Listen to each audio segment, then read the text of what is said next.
Hey guys, Aaron Cybertron Zhang here, and I'm back for my third match against Matt bearsfan092's Belden. We played a best of 3, and as you guys probably know, he won the first game, I won the second game, and they were both really close games. So this is game 3 in a best 2 of 3. I think it's important to understand the best 2 of 3 concept in VGC because it's actually really important. As you probably know, the top matches in VGC always end up being best 2 of 3 as top cut, which is basically the top elimination brackets of all VGC tournaments, live VGC tournaments, are best 2 of 3, which is a really different dynamic. So Matt, obviously a very accomplished VGC player, and this is actually good practice for me actually for best 2 of 3 because as I mentioned earlier, the World Championships is actually exclusively best 2 of 3 and all top cut tournaments at tournaments are best 2 of 3. So enough of that, let's get right into it. I have Aerodactyl, Rotom, Charizard, and Ferrothorn, the same 4 I brought the last 2 matches. Matt's going to change it up this time. He brought Gourgeist the previous 2 times, but this time he's actually going to bring Scizor. In both games 1 and 2, Gourgeist was KO'd right away by my Charizard, and so even though Scizor is also KO'd by that Charizard, it's going to offer a bit more offensive pressure because Gourgeist actually wasn't able to do very much the previous 2 games. So that's an adjustment that you often see in best 2 of 3, opponents bring different Pokemon. I'm going to go with the same lead I went with both times with the Aerodactyl and Rotom Wash, and he's going to lead with Tyranitar and Rotom Wash, which is by far his best lead, I think, of the 3 games. I anticipate the Protect on Tyranitar, I think, for the 3rd game in a row, which is what he does. Aerodactyl going for the Tailwind right again, so he's really all 3 battles kind of starting the same way as I get the Tailwind off. This time, however, I actually do Will-O-Wisp the Tyranitar because seeing how he didn't protect he protected both previous games. I said, this time maybe he won't protect, but he did. So not the best of turns there as he goes for a Thunderbolt onto my Aerodactyl, which hangs on with just 40 HP. Here the Tyranitar is going to switch out into Scrafty, and once again a good switch because Scrafty is just annoying to deal with, gets the Intimidate off. And Aerodactyl is really useless in this matchup besides setting up Tailwind, but the Tailwind is essential for putting pressure on. I actually anticipate a switch out into Salamence, which is why I went for the Ice Fang, but he plays that nicely as he just goes into his Scrafty. I actually did go for the Will-O-Wisp onto the Tyranitar too. Unfortunately, it's going to miss the Scrafty switch, and I really needed that one to hit, so I was kind of frustrated after that. But of course, when you play Pokemon and when you deal with Will-O-Wisp, you're going to have to deal with that kind of luck, so, just shrug it off and don't let it affect your future games, or future turns. Here, I want to conserve Aerodactyl to set up Tailwind for the future, so I'm actually going to switch it into Ferrothorn, which has a really good matchup against both Scrafty and Rotom Wash, despite Scrafty having the super effective Drain Punch. It's still a good Pokemon to bring out at this time. He's actually going to withdraw his Rotom Wash into Tyranitar, which I'm perfectly happy to see. And I actually have a really good matchup against this entire team with Ferrothorn, especially because he doesn't have Gourgeist. So while he made a good adjustment not bringing Gourgeist, it actually helps me more with the with my Ferrothorn. Since he did make a nice play, he faked out the Rotom Wash there. I didn't get to do anything, but getting in Ferrothorn was the main priority, and that's huge that I did get it in. He's actually going to switch out Scrafty here, which makes perfect sense because you want to conserve that Intimidate back into his Rotom Wash. His Tyranitar does go for a Protect, and I wanted to predict this. I nearly Power Whipped and Thunderbolted the Scrafty. I'm not sure if I actually did that because this is my first time watching the battle in a long time. But I actually went for the Leech Seed, right, instead of the Power Whip, anticipating something like a Salamence to switch in. But he actually did just go into the Rotom Wash, but I'm fine because Leech Seed is always good to get off, as now Rotom Wash is going to be taking damage from that Sand and Leech Seed. And I'm not scared of Rotom Wash because I do have a Lumberry to blow off that burn. Ferrothorn is a really nice counter to Rotom Wash if you do carry that Lumberry, even without the Lumberry, but the Lumberry makes it so that Power Whip's a one-hit KO. Tailwind's going to go out here, but I'm okay with that. I don't really need Tailwind at this point. Tyranitar's going to switch out, this time going into Scizor, and Scizor is the new Pokemon in this, but I'm actually fine with that. It doesn't give me very much trouble. And I anticipate the switch out, so I go for the Thunderbolt. He Thunderbolts with his Rotom Wash, going to bring me down to 24 HP, and I'm going to get the Leech Seed off onto his Scizor as well.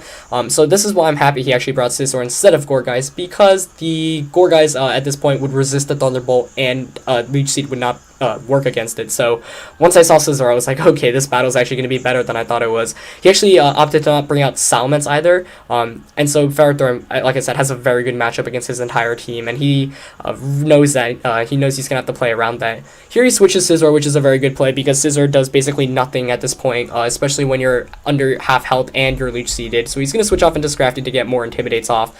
I anticipate this switch. I go for the Hydro Pump onto the slot, and it's going to do a decent amount amount. Of course, that Scrafty is really, really bulky. His Rotom Wash is going to knock me out with a Thunderbolt, but now it's fine. Rotom Wash, it's done its job. See, it stuck around and did a lot of damage to everything.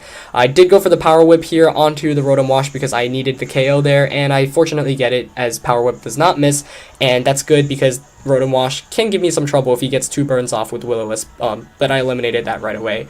So I'm going to bring in Aerodactyl here as he brings in his Tyranitar, resetting up the sand. Of course, I do need to conserve my Scrafty, and Scrafty does have Drain Punch, which is super effective, and Crunch, since Steel-type does not resist Dark anymore, he could, potentially double target me, but he's going to actually switch his Tyranitar back out into Scizor, which is kind of a surprising play, but it's kind of a play you can often see in VGC. People bring out a Pokemon specifically to kind of bait attack and then switch out. I do go for the Tailwind here as Scrafty goes for a Drain Punch onto that Ferrothorn, and you see here it's going to do a lot of damage, but not enough to actually be a 2-hit KO, so I'm perfectly fine with that. Brings me down to around 70, he heals back to around 70%, but of course Iron Barb is going to do some damage here. I do predict, actually I didn't really predict the switch, I guess, but I did not want to attack, so Leech Seed would seem like my best option there, because once I get 2 Leech Seeds off on both Pokemon, Ferrothorn's just healing back so much every turn. So Ferrothorn's going to take some from this Scizor, as Scizor basically has done nothing in this game yet, so I'm really glad he brought Scizor instead of Gourgeist. But that Scrafty actually, does not have Leech Seed, so Ferrothorn here just goes for the Protected Heal more. And I'm going to go for a Rock Slide. He surprisingly doesn't go for a Bullet Punch with this Scizor. Not really sure why, but I'm okay with that. But clearly, he acknowledges how big of a threat my Ferrothorn is, and so playing a bit more aggressively targeting my Ferrothorn, but I kind of anticipated that just in case, so I did go for the Protect onto Ferrothorn, and I'm actually going to knock out that Scizor. So that in the course of the game, Scizor did basically nothing, so making this game a lot easier than the previous two, because Gourgeist was a lot more annoying to KO and deal with. So he's going to bring out his Tyranitar now, and I've KO'd 2 of his Pokemon, which is good because now once he Mega Evolves, the weather is basically going to allow me to get my Charizard and the Sun up. I'm going to Rock Slide here. It's going to do a lot to that Tyranitar with the critical hit and flinch it. And I'm going to get a double flinch here, and that's going to basically seal the game up for me because he's not going to be able to do anything. So that was a really fortunate turn. Critical hit not really needed, and even if I just got 1 flinch, I think I would have been able to take it, but the second flinch was just too much. I anticipate like he probably would have maybe double targeted my Ferrothorn, but I think my Ferrothorn was bulky enough to survive 2 attacks from both of his sides. So honestly, the whole point of me in this game was to just save that Ferrothorn until the very end. So by making sure I did that, by seeing that this time he didn't have anything like a really threatened Ferrothorn, I kind of assessed that correctly, which is perfectly fine. As Scrafty goes for, I double protect. He makes a good play, kind of his only play, Dragon Dancing with Tyranitar to try to close this game out. But Scrafty's going to take some more damage from the sand, and it's going to take damage from Leech Seed, resulting in a KO. So now once again it's Ferrothorn against a Tyranitar. Even 1 versus 1 Ferrothorn wins this, but with the Aerodactyl on its side, it's going to be even easier. And of course, now that Tailwind peters out, he's going to Mega Evolve into Tyranitar, kind of just going for some flinches at this point. And if he actually could pull this game through if he flinched me a couple of times, because Charizard is my last Pokemon. And I go for a double protect on Aerodactyl, it doesn't really matter. He actually plays this pretty correctly, goes for the Crunch onto Ferrothorn, and you see there, it does 100 damage, so even with the critical hit, it would not have been a KO. Because I would have survived, but he played that correctly, and I'm going to be able to pick up the KO onto Tyranitar with the Gyro Ball. So I got really lucky with the double Rock Slide flinch there. But, in the previous 2 games, I had been fishing for Rock Slide flinches. I never got one, so it was good to see it finally work.